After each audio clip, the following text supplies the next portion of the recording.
Welcome to this podcast on the 2020 Indian Agriculture Acts. The Indian Agriculture Acts of 2020, often referred to as the Farm Bills, are three acts initiated by the Parliament of India in September 2020. The Lok Sabha approved the bills on 17th September 2020 and Rajya Sabha approved the bills on 20th September 2020. The President of India, Ram Nath Kovind, gave his assent on 27th September 2020. They inspired the protest against the new acts, which gained momentum in September 2020. On 12th January 2021, the Supreme Court stayed the implementation of the farm laws and appointed a committee to look into farmer grievances related to the farm laws. Let's take a look at the background of the Farm Acts. In 2017, the central government had released a number of model farming acts. The Standing Committee of Agriculture 2018-19, however, noted that several reforms suggested in the model acts had not been implemented by the states. In particular, the committee found that the laws that regulated Indian agricultural markets, such as those related to Agricultural Produce Market Committees or APMCs, were not being implemented fairly and honestly or serving their purpose. Centralization was thought to be reducing competition and accordingly participation, with undue commissions, market fees, and monopoly of associations damaging the agricultural sector. A committee consisting of 7 chief ministers was set up in July 2019 to discuss implementation. The committee is yet to submit its report. The Centre promulgated 3 ordinances in the first week of June 2020. Now let's see what the Farm Acts are. Number 1. Farmers Produce, Trade and Commerce Promotion and Facilitation Act 2020. This act expands the scope of trade areas of farmers' produce from select areas to any place of production, collection, or aggregation. This act also allows electronic trading and e-commerce of scheduled farmers' produce. This act prohibits state governments from levying any market fee, cess, or levy on farmers, traders, and electronic trading platforms for the trade of farmers' produce conducted in an outside trade area. The second act, the Farmers Empowerment and Protection Agreement on Price Assurance and Farm Services Act 2020. This act provides a legal framework for farmers to enter into pre-arranged contracts with buyers, including mention of pricing. And this act also defines a dispute resolution mechanism. The last and third act, the Essential Commodities Amendment Act 2020.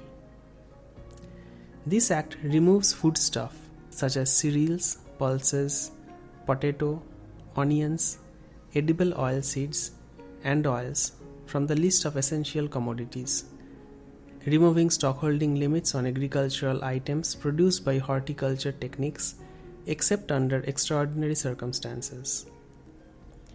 This act also requires that imposition of any stock limit on agricultural produce only occur if there is a steep price rise. Let's look at the reactions of the farm laws. The government response. On 20th September 2020, Prime Minister Narendra Modi referred to the bills as a watershed moment in the history of Indian agriculture and stated the bills will ensure a complete transformation of the agriculture sector and empower tens of millions of farmers. In the Prime Minister's Mann Ki Baat radio address on 29th November 2020, he said that all political parties had been making promises to the farmers, but now these promises had been fulfilled. Several union ministers urged farmers not to have misconceptions about the reforms.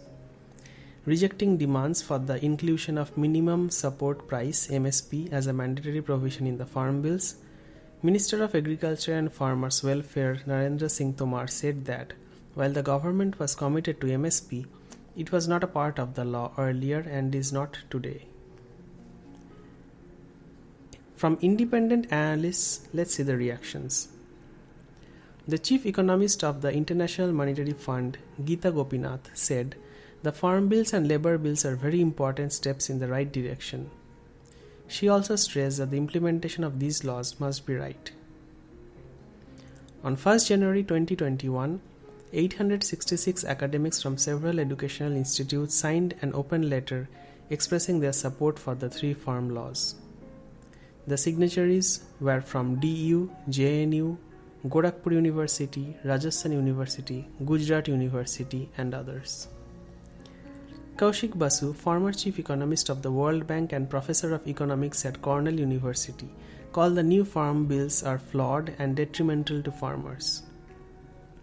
On 3rd February 2021, 413 academicians from across the country and several abroad universities said in a statement that the new farm bills posed a major threat to farming communities all over India and urged the government to abandon it. The signatories to the statement were from Jawaharlal Nehru University, IIT Kanpur, IIT Madras, IISc Bangalore, Indian Statistical Institute Kolkata, Delhi University, Punjab University, IIT Bombay, IIM Calcutta, London Film School, University of Johannesburg, University of Oslo, University of Massachusetts, University of Pittsburgh, and others. On February 4, 2021, the US State Department expressed support for the law, stating that they would improve market efficiency and private investment, while encouraging dialogue between the government and those who oppose the laws. Now let's take a look at the response from farmers and opposition parties.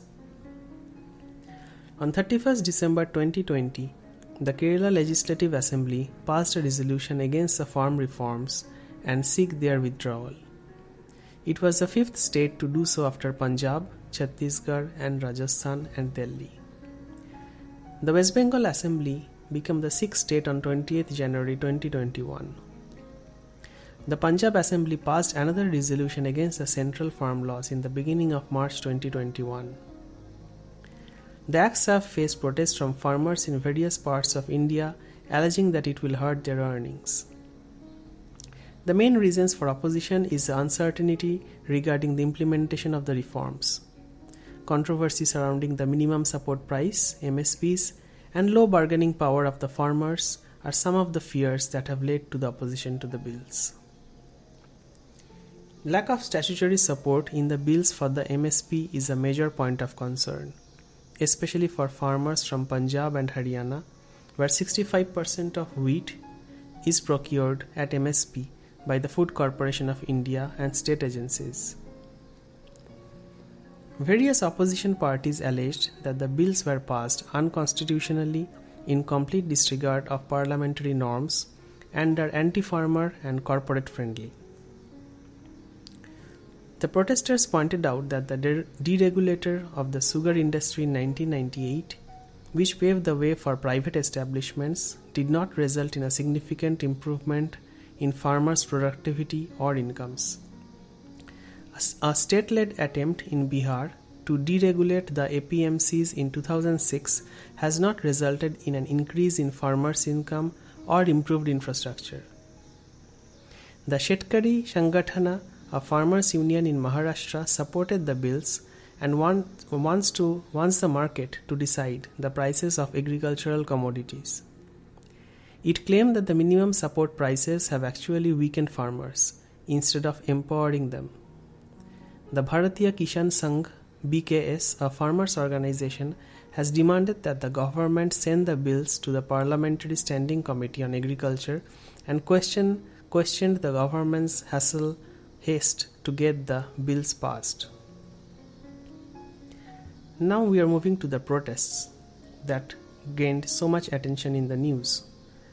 Several farmers' outfits announced an intensified agitation against the acts and called for a Bharat Bandh on September 25th. This was supported by as many as 10 central trade unions and 18 political parties. On 12th January 2021, the Supreme Court stayed the implementation of the farm laws. The Supreme Court appointed a committee to look into the grievances related to the farm laws. The committee has asked the public for suggestions related to the farm laws by 20th February 2021. Since the proposal of these laws, different protests have come underway in different states of India. These protests are the first large-scale farmer protests since the Narendra Modi government came into power in 2014. On 26 November 2020, farmers from Haryana were stopped from entering Delhi by Haryana police. At the border near Ambala, protesters were struck with water cannons and tear gas shells by the police forces. Protesters threw stones and tossed police barricades into the river. In response, the police used water cannons. Media have reported that trenches were dug by the police on certain routes into Delhi. The Haryana government dug the national highway connecting Haryana and Delhi. Sand-filled trucks and bulldozers were also placed on the path of the march to Delhi. Earlier, the house of Haryana's chief minister was blocked by farmers. Thank you very much for listening to this podcast on the 2020 Indian Agriculture Acts.